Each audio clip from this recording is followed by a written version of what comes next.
Dans votre précédent ouvrage, vous vous interrogez sur le populisme autoritaire en Tunisie. Le nouveau est un essai sur la démocrature tunisienne.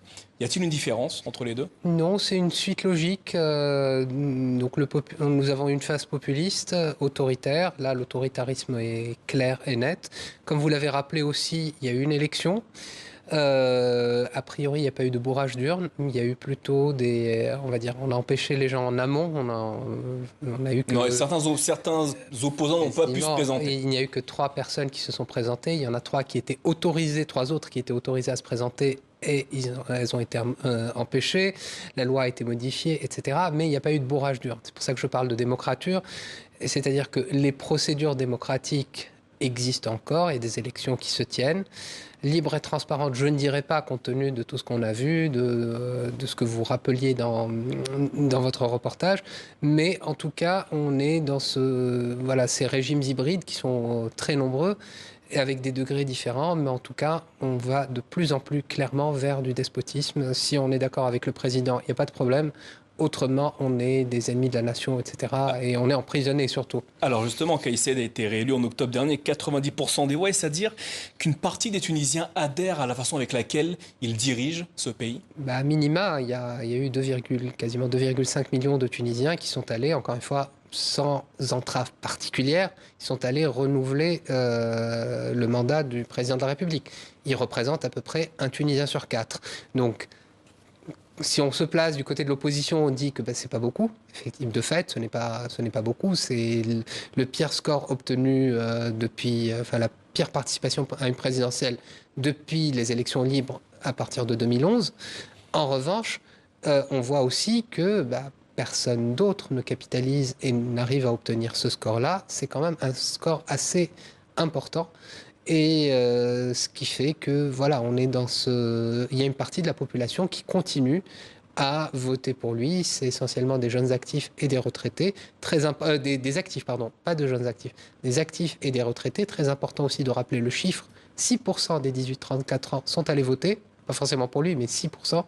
Dans un pays, comme quasiment tous les pays d'Afrique, assez jeune, ça en dit long aussi sur l'état d'esprit de la jeunesse qui, en tout cas, n'a pas plus été convaincu par l'opposition, c'est très important aussi de le rappeler, mais en tout cas qui démissionne un petit peu de la politique. Alors dans votre livre, vous vous intéressez à la figure, à la personnalité de Kais Saied, un enseignant en droit constitutionnel dont l'élection incarnait une forme de révolution. Qu'est-ce qui séduit et qui continue de séduire chez lui? Alors, ce qui est séduit en 2019, il a été élu donc quasiment une décennie après la chute de Ben Ali. Il a réussi à porter une sorte de message d'espoir contre toutes les élites qu'il y avait en place. Et donc, il a pu récupérer tous les déçus des partis politiques, des associations, du mouvement social, etc. Donc, il a porté sur lui une volonté de rupture. Au premier tour, il n'a pas été élu avec un grand score. Au premier tour, il a eu que 19%. Il a bénéficié aussi de la politique politicienne, des divisions dans les camps aussi bien progressistes que conservateurs. Mais au second tour, il était opposé à vraiment la caricature de ce que la classe politique a pu produire, c'est-à-dire un mania des médias corrompu qui a passé une partie du second tour, de la campagne, pardon, en prison. Donc voilà, il a bénéficié de ça en 2019.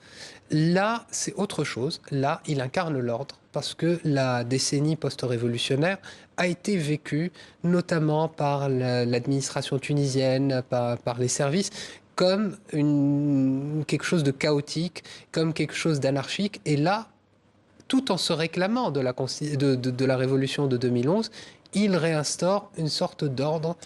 Et c'est pour ça qu'une partie de la population, une partie des élites surtout, continue à le soutenir. Alors vous dites qu'il incarne auprès de certains Tunisiens une forme d'ordre, néanmoins la Tunisie assiste à un recul dans certaines libertés publiques. Selon vous, ce tournant repose sur une vision idéologique ancrée chez les élites et une partie de la population. Pour quelle raison? Alors on estime effectivement, une bonne partie des élites estime que le peuple tunisien n'est pas mûr pour la démocratie.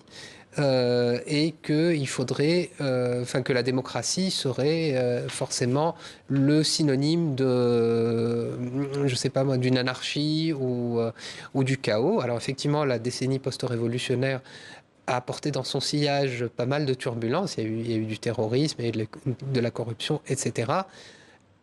Il y a eu aussi une sorte d'appauvrissement parce que la révolution, à la base, c'était une demande socio-économique à laquelle personne n'a pu répondre. Et donc, ce qui a été proposé à partir de 2021, c'est nous allons tenter l'ordre, peut-être que les choses iront mieux. Et c'est cette promesse qui continue aujourd'hui d'opérer. Plus, Matinée, c'est très important aussi, un discours complotiste d'une sorte de complot généralisé qui serait du fait des anciennes élites, des migrants subsahariens, des acteurs économiques, etc., etc.